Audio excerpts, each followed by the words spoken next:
World's Finest number 7, written by Paul Levitz, art by Kevin McGuire and George Perez. Last issue we had Helena getting caught by Robin, Damian Wayne, stealing money. Apparently it's been a pattern of things she's not responsible for, and then Helena tells Damian literally everything. So this issue picks up with Power Girl, Karen, flying the pair of them to a location that apparently a digital trail was found to have ended at, and they're going to try to track down who's stealing the money from Wayne Tech. And Karen's like, "You told him our secrets?" And she's like, "Yeah, he's my brother. Kinda. Sorta." So she drops them off in this snowy tundra place and says, like, "All right, it's a mile that way. You guys have fun. I'm going to go take care of the other digital trail, which is somewhere in the Congo." And she flies off. And as soon as they turn around, they are surrounded by a massive wolf pack that is backing them off the edge of a cliff. So then Karen flies down to the Congo, and she's like, "Man, you know what? This place is pretty nice. There's still a lot of animals and stuff. They aren't completely destroyed by apocalypse. So that's nice." And she sees an elephant, and she's like, "Oh, hey, big guy." And she uses her supervision to find a little grass hut in the middle of the Congo that has a massive satellite dish coming out of it. And she's like, "I'm betting that's the place I need to go to." And as soon as she walks up to the door, she's immediately fired upon by a group of seemingly child soldiers who each have a rifle in hand. And they all start firing at her, and she's like, "Oh, that's cute, but it's not going to do anything to me."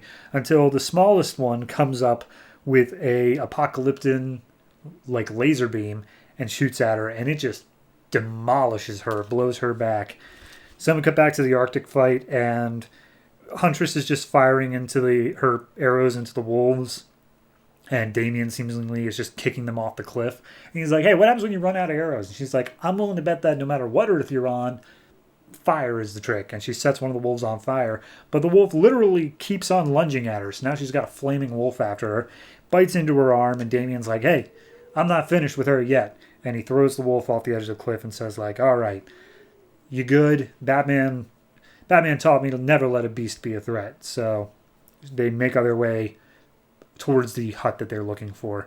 Meanwhile, Karen comes to. All the kids are standing over with guns. They're speaking in French, mind you.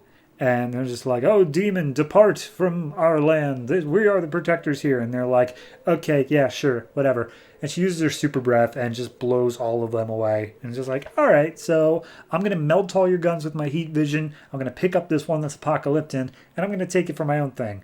Also, she looks around and she sees in the sky a strange weather pattern coming in, like a storm that was unexpected. And then all of a sudden, a giant portal opens up, the same one that sucked them through to this world.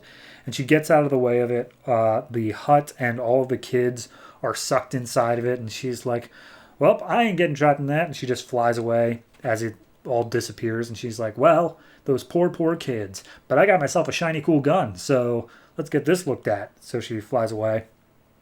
And then we get Damian and Huntress finally getting to this cabin, again with a massive satellite dish on top. And Damian starts climbing up, and he's like, "Do it quietly. We don't want to alert anybody." And Huntress, because she was trained by Catwoman, just jumps up on top of the roof in like a single bound. Which I don't think that's how that works, but regardless, she starts hacking into the satellite, and Damian's like, "You should have waited for me to give you cover, to watch your back." And as he's saying so, a wolf man is climbing up out of a, I don't know, hatch in the roof, and Damian stomps it shut. Helena gets all the stuff she needs, and Damian's like, "All right, let's go." Then he looks down and sees the wolf man is standing right there, grabs hold of him, and he screams out for Helena's help. Helena just jumps off the roof, fires a crossbow into the thing's back, and it's down. And I really want to point out that this Wolfman is the cover of the issue, that it is hunting them, and it's done. Like, that's ridiculous. And Damian's like, that thing isn't like a real thing. Like, that shouldn't exist." And she's like, "Yeah, it's probably like from Apocalypse, Dark Side and all that stuff." And Damian's like, "I got to tell my dad about this." And she's like, "No problem. Tell him all about all this, except for me. Leave me out of it." And he's like, "Deal, sis." So They shake hands, and that's the end of the issue. Unoffensive. Perfectly fine, I guess. It does seem... I don't even want to say rushed, because I can't even think of any... Like, it didn't seem...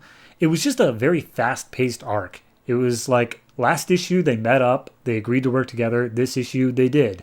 And they got everything they needed. And, like, there was barely a fight put up the entire way through. Like, I don't know. I'm so used to writers writing for the trade, where every arc has to be like 6 or 7 issues, that to see this little 2-issue thing is just like, that's it? We're not going to get into the deep, darker mode. We're not going to get to the point where Damian thinks he can't trust Helena anymore and he goes his own way, but then in the end comes back to help her in her time of need. Like, I'm used to that. It's so weird to see just this too little, they just go on a little adventure.